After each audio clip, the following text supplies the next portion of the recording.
Salam sehat.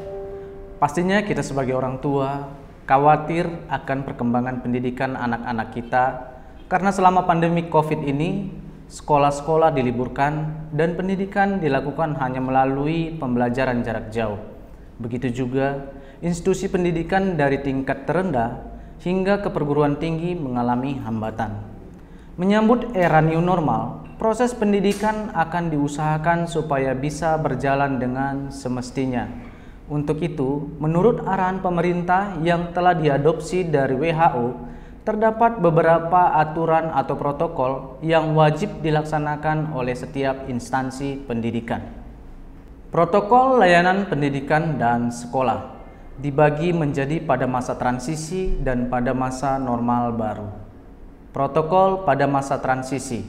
Yang pertama, semua kegiatan olahraga, ekstrakurikuler, pameran budaya, dan akademik lainnya harus tetap ditunda sampai ada pemberitahuan dari pihak berwenang.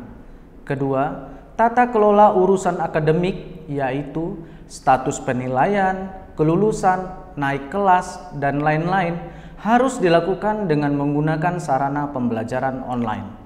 Ketiga, sekolah harus melakukan pemantauan, pemetaan, dan pendataan siswa terkait alamat rumah dan transportasi pergi ke sekolah. Bisa bekerja sama dengan Pemda untuk menggunakan bus pemerintah daerah, sehingga mengurangi menggunakan angkutan umum.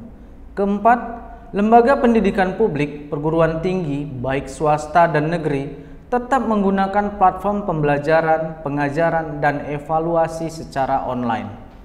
Kelima, selama masa transisi dan normal baru, sistem pendanaan untuk penelitian, pengembangan kurikulum, pemantauan dan evaluasi, tolak ukur dan pengembangan sistem berkesinambungan tetap disiapkan oleh Pemda.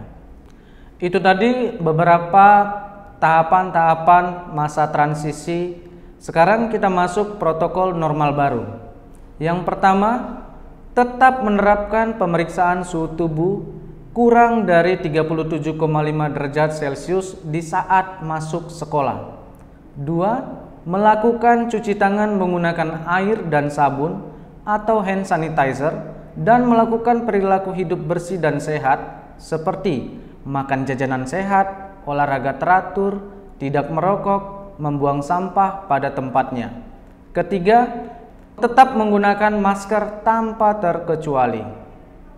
Keempat, membersihkan ruangan dan lingkungan sekolah secara rutin minimal 1 kali sehari dengan disinfektan seperti handle pintu, meja, saklar, lampu, dan fasilitas lainnya yang sering terpegang oleh tangan, memonitor warga sekolah bila ada yang batuk pilek, demam, sakit tenggorokan, sesak napas, disarankan ke fasilitas kesehatan terdekat untuk memeriksakan diri.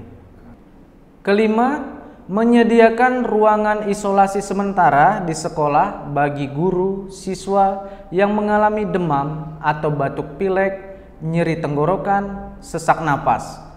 Keenam, memberitahukan agar masyarakat sekolah untuk membawa bekal makanan dan minuman sendiri. Ketujuh, mengintegrasikan kelas online dan mempromosikan cara-cara kreatif pembelajaran dan keterlibatan siswa tanpa kontak fisik. Kedelapan, menerapkan perubahan pada ekstrakurikuler pendidikan jasmani dengan standar protokol kesehatan. Kesembilan, membuat denah yang informatif untuk menjaga jarak fisik. Demikian tadi protokol layanan pendidikan dan sekolah dalam menyambut era new normal. Semoga proses pendidikan di negara kita boleh berjalan dengan baik di masa pandemi COVID-19 ini. Sehat bersama IDISIKA, sehatmu bahagiaku.